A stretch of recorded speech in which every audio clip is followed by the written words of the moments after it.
This is Sundar Pichai. Recently, he's been put in charge of a whole bunch of stuff at Google. Chrome, Android, apps, search. If you use a Google product, chances are he's running it. Why does that matter? Well, Google's kind of a big deal for technology, and what he thinks about technology is going to be what Google thinks of technology. So if we can understand what he believes, we can get a small glimpse into the future of tech. Every year, Google holds a huge developer conference called Google I/O. It's a place for them to let developers know what they're thinking about for the next year. And what Google's thinking about for the next year involves a lot of high-end computer learning. So this is your first I/O, I think, where you are fully, completely, officially in charge of everything that's getting presented. Has that sort of changed anything about the way that you guys run I/O? Or is there a theme that you're sort of able to fully be in charge of? At a high level, I think of what we are doing in terms of two core things. Okay. We really want to work on big problems that help solve big problems in users' lives, right? And we want to do it at scale. We want to do it for everyone. The second is our core mission statement, which is to organize users' information. And for me, a lot of that means how do you do it in the current world, in the mobile context, because that's what users are grappling with. For me, when I look at mobile, it's been one of the most amazing things we have all seen. But from a user standpoint, they're deluged with information, which is great. They get a lot of stuff done, but we think we can help do it better. So you will see us talk about how we can take Google Now and make it work better in the context of your phone. And if you're looking for information in the context of using applications, how can we do that? If you listen to what Sundar is talking about, you can see how it applies to everything that Google is announcing here at I/O. Photos is going to give you all of your photos in the cloud, and it's going to use Google's computers to help you search them.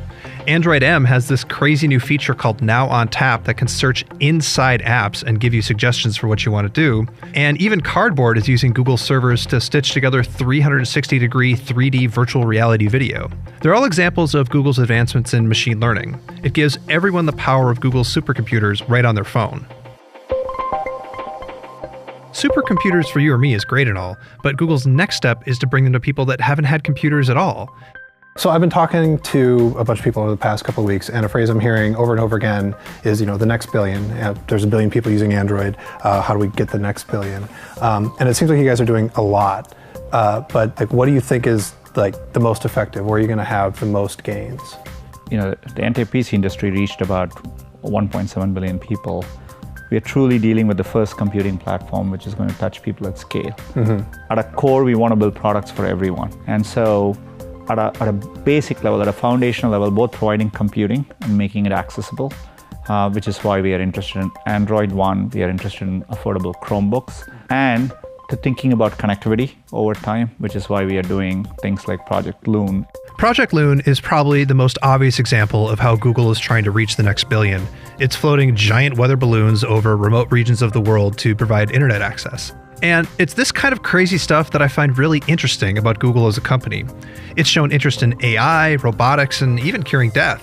And there's also programs like ATAP, which combines hard science with incredibly short deadlines to create things like modular phones and radar-enabled wearables that are so ambitious they hardly seem believable.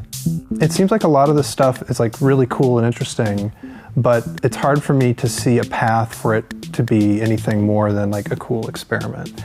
And so I'm wondering what your feeling is about these different divisions within Google that are doing crazy stuff, and should they just keep doing crazy stuff, or should stuff be pushed to become productized or become a core part of Google? We do them because we believe that software is at a stage where software increasingly is playing a more and more critical role in solving things which it didn't before. Okay. So to me, when I look at cars, people spend an inordinate amount of time in cars.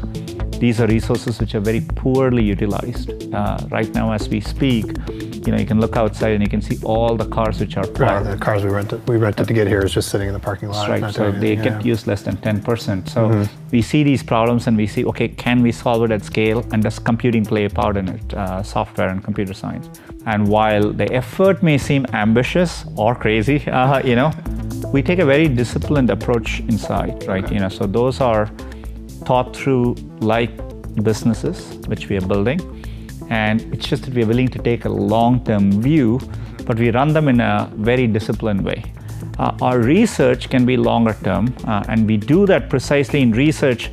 When we take research projects like Google ATAP or a core research, we never know whether some of them even makes viable business applications, but we want to push the technology at times because you don't know what's possible on the other side.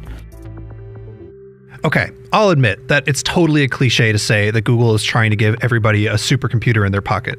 But that is really what they're trying to do. It's an egalitarian vision of the future of computing, and even if you're not a fan of all of their advertising and tracking, it's still hard not to be inspired by Sundar's vision. The thing which attracted me to Google and to internet in general is that it's a great equalizer, right? And so to me, I've always been struck by the fact that Google search worked the same as long as you had access to computer with connectivity, if you were a rural kid anywhere, or if you were a professor at Stanford or Harvard. And to me, I want Google to strive to push to do that, not just build technology for a certain segments, right? For me, it matters that we drive technology as an equalizing force, as an enabler to everyone around the world.